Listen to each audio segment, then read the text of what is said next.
Sad, Kuya, nag-usap tayo. may nagtatanong Sad about sa sa Baga-Hajj. Okay? Ang tanong nung brother, sabi niya, Assalamualaikum Ustad. Tanong ko lang po, pwede po ba ipag-Hajj ang magulang na pumanaw na siya? Pumanaw na. Kumano? Saan pumunta? Siguro namatay na siguro. Yung mauna. Pag pumano ba sa Tagalog, ano? Pumatay. Namatay. Yung mao. Kami kasi pag pumanaw, pumunta. Pumanaw. Sa Nawala. Nawala, di ba? Wala mang. Ibig sabihin, siguro, ang ibig sabihin ng brother, baka namatay na siguro yung mga magulang niya. Gusto niyang ipag-Hajj siguro, Ustad. Pwede po ba yan, Ustad? Okay.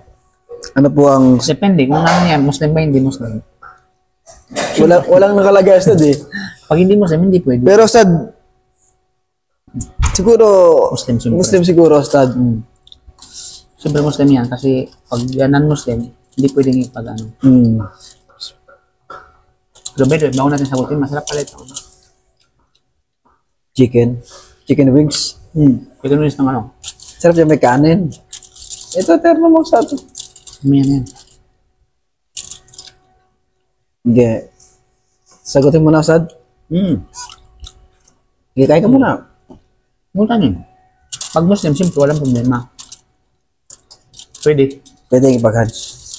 Pwede ipag-high. Anong prueba? Marami. Sa hadith ng Propeta Muhammad sallallahu alaihi wasallam, matatagpuan sa Al-Bukhari. Hadith ni Bin Abbas. Parang, mang ba yan? Ha? Manghang? Sabi ko ba, Daming susi nilagay. sabi ko ba, umano ka, nangingiwi ka sa ano eh. Manghang pala. Hadith ni Bin Abbas. Huwag alam. Na kung saan, sinabi niya, mayroong babae na dumating, anna imra'atan min Juhayna. Tunay ng babae mula sa Juhayna. Dumating kay Propeta Muhammad sallam. Salam. Ang Juhayna pala, tribu siya. Ha? Tribu. Rebo? Tribu siya. Alam mo kung pangalan niya? Hindi mo alam pangalan niya? Hindi ko alam. Ibig sabihin, tribo yun. Hindi, mayroong isang babae na nanggagaling sa tribu ng Juhayna. Dumating kay Propeta Muhammad sallam. Salam. Ang tanong ko, alam mo ba kung sino yun? Yung babae na yun. Sino babae yun?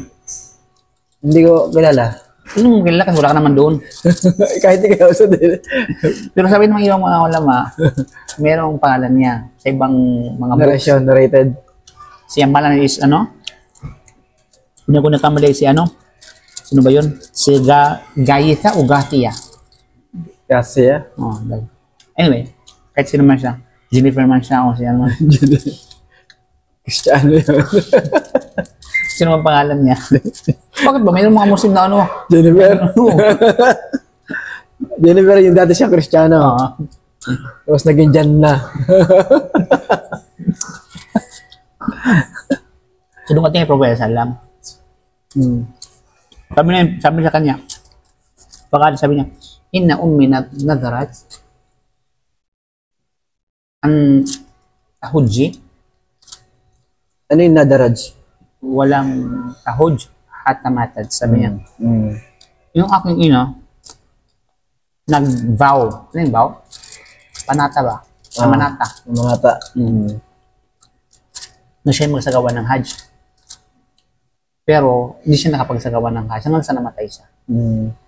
Yung sumatay. Sabi niya, patahujju anha. Pwede ko bang ipagsagawa ng Hajj siya? Ang bihaf sa kanya. Sabi ni Brother Islam, naam, walang problema. Okay? Ujian na. Ay, buksan to sa to. Ano bang sasawa yan?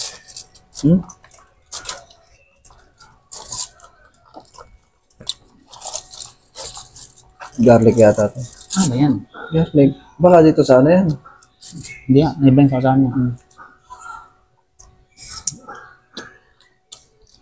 Sabi niya, naam hujian na. Oo, magsagawa mo siya magsagawa ka ng hajj sa kanya.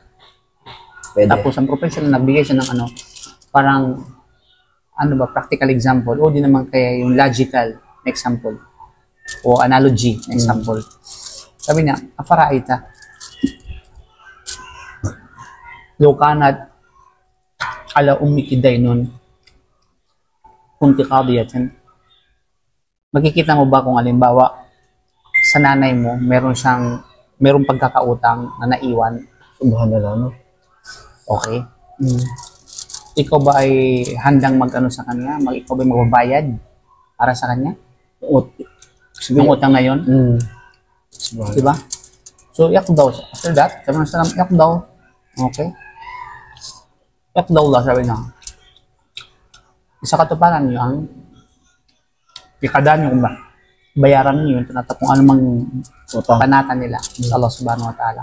Fa inna Allaha ahaqu bil wafa. Tunay na kung ang utang pinag-uusapan, higit na may karapatan. Karapat dapat na bayaran yung utang ng Allah subhanahu wa ta'ala. Yung hajj. Diba, even, kung utang man yung pag-uusapan, kung diba, kinakailangan natin magbayad sa pagkakautang natin.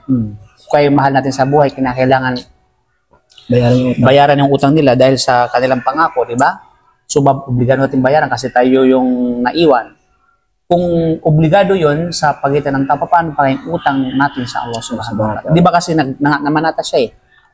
Ang tinutukoy na yung hajj. Oo, namanata siya na magsagawa ng hajj. Di ba? Namanata siya. So sabi ng Prophet Sallam, kung gano'n, i-hajj mo siya kasi utang niya yun sa Allah subhanahu wa ta'ala kasi namanata siya. Di ba? So yun ay patunay, ika nga na sabihin natin na pwede magrasay sa sa ibang tao, especially sa magulang. Yung anak yung Paano bang argument? Ustaz, ano naman yun eh? Namanata siya. Paano kung walang panata? Pwede ba yun?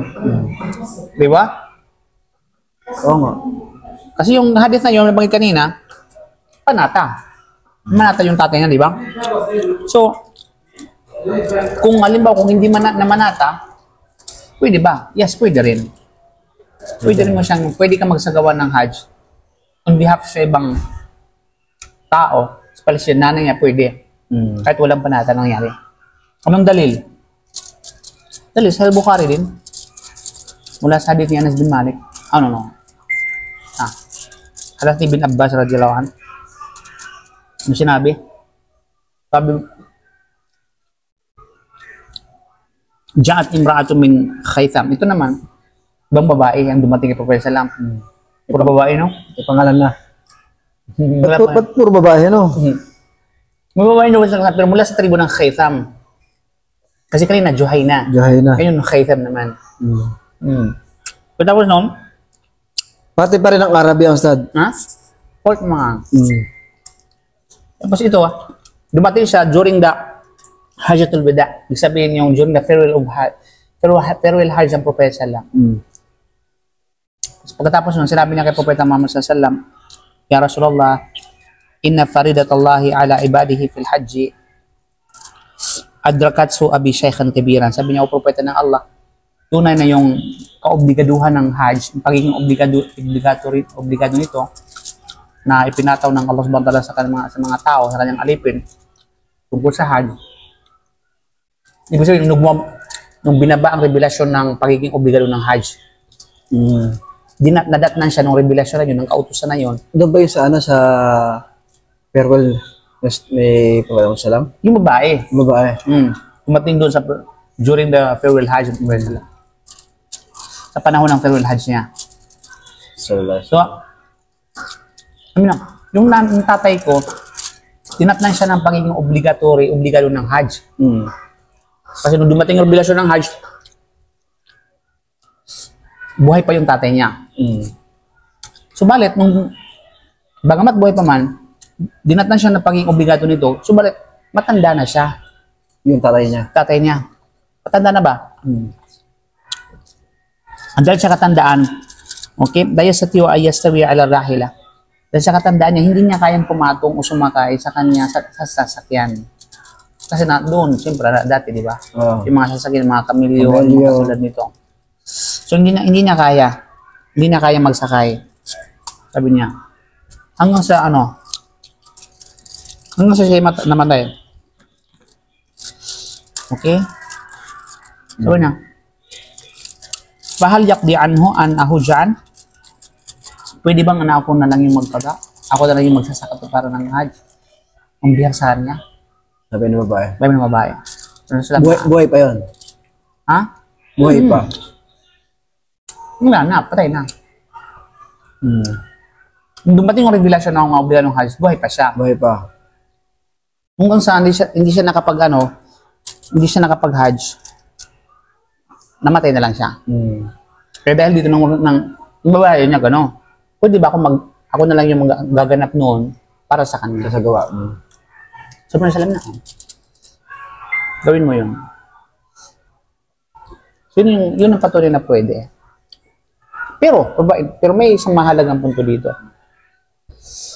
Hindi ka pwede magsagawa ng hajj para sa ibang tao o sino man, kahit magulang mo siya, kahit papanataw ano man, maliban lamang kung nakapag-hajj ka sa sarili mo. Maliban lamang sa nakapag-hajj ka sa sarili mo. Ibig sabihin, kailangan mo nang i-hajj ang sarili mo bago ang ibang tao. Paano ba sa yung panata na yan? Halimbawa, ayun, tulad nun. Kung halimbawa, hindi nasabi sa anak ng magulang nun, nagpanata sa Problema pag-hajj. At paano mo babayaran sa hindi mo alam? Yung bakit Kasi na yan? magiging utang mo yun sa Sa Allah palitan ng subhanahu Allah wa ta'ala. subhanahu wa ta'ala. Ang alam, bahalang maghusga sa kanya sa araw ng pag-uwi. Okay, pero ikaw na buhay, hindi mo na alam, mayroong bang panatan? Kaya Huwag mo nang problemahin yun kasi hindi Kaya nga, problema ka kung nakarating sa'yo yung panatay. Nakarating sa'yo nung gawin mo. Lang nga nang pilitin mo, lukatin mo yung namatay. Gusto mo nga hukayin yung patay?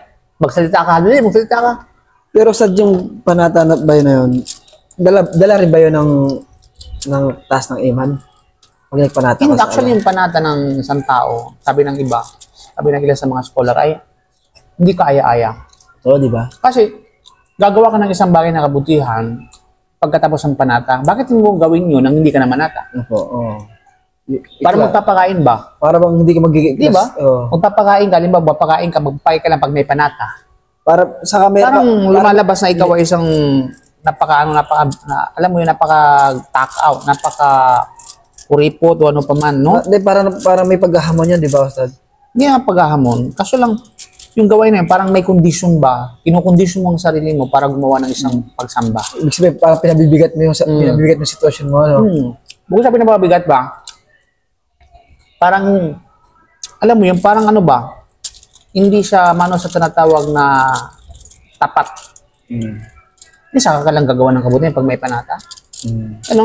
Parang may kailangan, may kondisyon para gumawa ka ng isang Para may iba, hindi ka aya-aya yun. Pero pag ginawa mo yun, kailangan mo sa katuparan. Paano ba pag masasabi panata? Kasi tayo minsan, nakapagsalita tayo ng ano eh. Halimbawa, paano ba? Sabi mo na, kapag, kung, kapag, Kasi lalabas talaga sa ano man, mamanata ako sa gano'n. Wallahi, ako ay maganito. Ibig sabihin, yung salitang walhay, panata na yan, di ba? Determinasyon ka. Kapag ano ba? Anyway, yung dalil na tungkol sa kailangan mag-ihadj mo ng sarili mo. Although yung mga hadith kanina nabanggit natin, wala doon yung batayan. O hindi yung batayan na kailangan mag-hajj ka muna sa sarili mo. Sa ibang narration ng hadith. May batayan. May batayan. Okay? Ano yung hadith na yun? Hadith ni Abu Daud, Sunan Abi Daud. Mula din sa hadith ni Ibn Abbas. Yung sinasabi ng hadith Shuburma. Merong isang lalaki, narinig ng propesa lang. Sabi niya, labbaik ka ang Shuburma.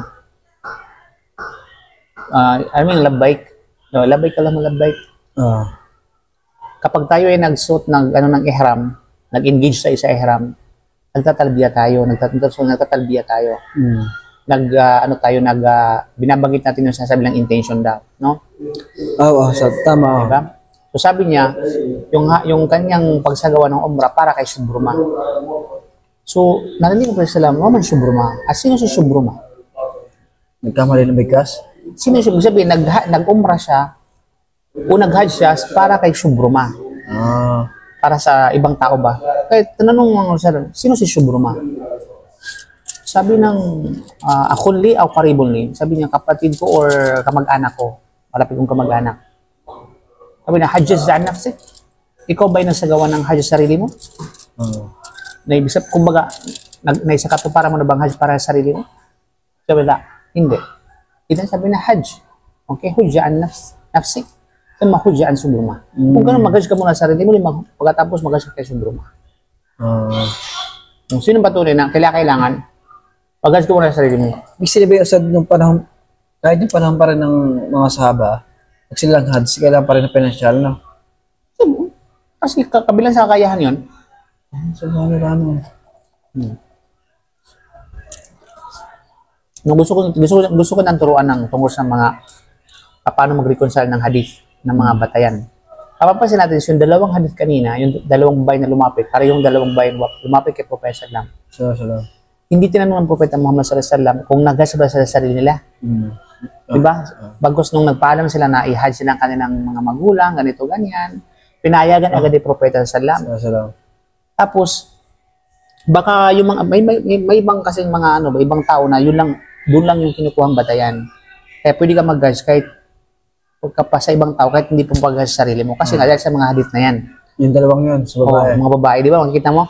Wala yung sa hindi tinanong personal kung nag-hajj na ka pa sa sarili mo. Di ba? Wala. Bagos itong late na hadith na naibigay natin, yung Shubruma, yun yung batayan na kung saan ay kailangan muna sa sarili mo. Nung paano natin i-reconcile yun? Samantala yung isa, diretso agad yung Propeta na i-hajj sila, walang problema, mag-hajj ka sa nanay mo, na hindi tinanong na nag-hajj ka na ba sa sarili mo. Samantalang itong isa, tinanong ng Propeta na nag-hajj, kumbaga, mag-hajj muna sa sarili bago yung ibang tao. So how do you reconcile? Una-una, yung mga hadith na yan, puro authentic. Hindi mo pwedeng itapon ang isa para lang sa isa. Yan yung dapat natandaan mo. Hindi porke yung isa, walang tinatawag na kumbaga yung isa ay hindi nakasaad ng proof na mag-ano muna sa sarili, i-reject mo na yun. Ay sabi ko, ayoko ng hadith na yan, ito ko yung hadith na yun. Okay, pipiliin mo yung hadith tungkol kay Shubruma at i-reject mo yung kabila. Okay, kukunin mo yung kabila, i-reject mo yung kabila. Hindi mo pwedeng i-reject ang anumang hadith na authentic. Kasi lahat yung authentic. Yan ang tatandaan na. Yan ang dapat natandaan ng isang nag-aaral. Hindi pwede. Okay? So, kung hindi pwedeng i-reject, bakit yung isa, iba doon sa isa? Okay.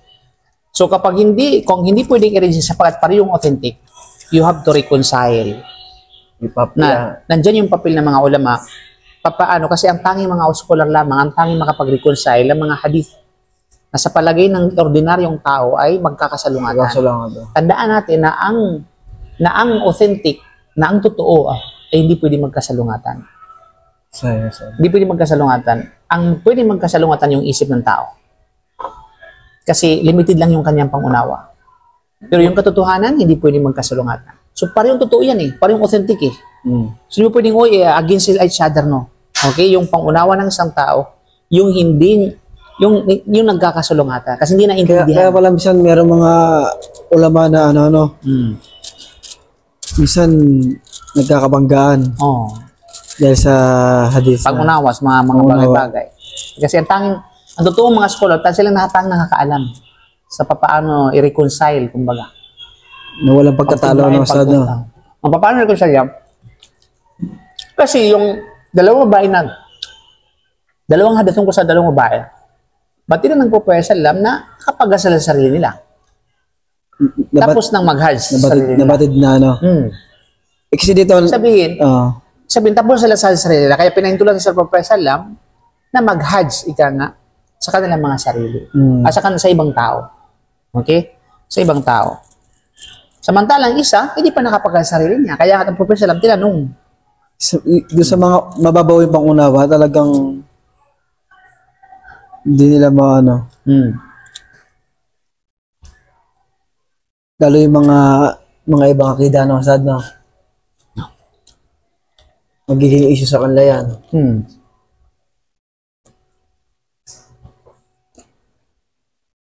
Ibig sabihin, pag dito sad, Actually, hindi lang hajj, pati umrah. pati sa umrah. So, pwede yun. Pati, basta nakapag-alka sa sarili mo, i-hajj mo yung nanay mo pagkatapos. Or gusto mo mag-umrah para sa nanay mo, kailangan mag-umrah para sa sarili mo. Ibig sabihin, sad, hindi mo pwedeng ipag-umrah o ipag-at yung isang kamag-anak. Naubos ko na, hindi ko na namamalayan. Ito, sad, diba? Agad hindi pa namamatay. Good question. Napagad ng tanong.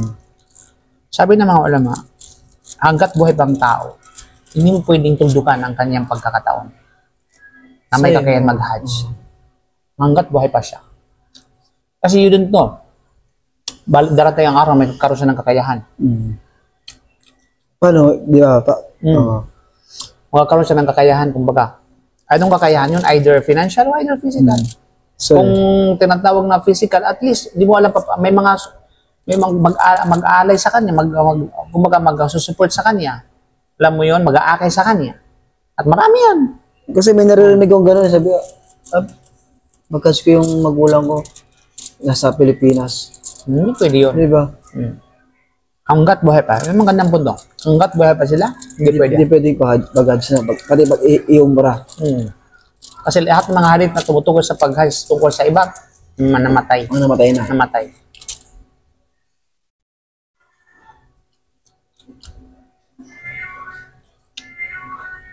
Paano yung halimbawa, Stad, ano naman, yung magulang mo mayroong karamdaman talaga na hindi nagagaling. Talagang hindi na kayang mag-perform ng hajj. Pero muna, wala silang kakayahan. Hindi silang bigyan silang mag-hajj. Hindi po siya pwedeng yan yun. Hanggat buhay pa nga. Hanggat buhay pa. Kaya mo na, Ibig sabihin, hindi mo munang mamatay. ibig sabihin, hinatulan na talaga ng doktor na talagang Ano ka ba? Ang doktor, hindi sila Panginoon para sabi nga paano. Grabe na ubos ko. nanghanga. Buti mayroong katerno niyan. Mawala ang hang. Kasi nakita ko yung ano yun.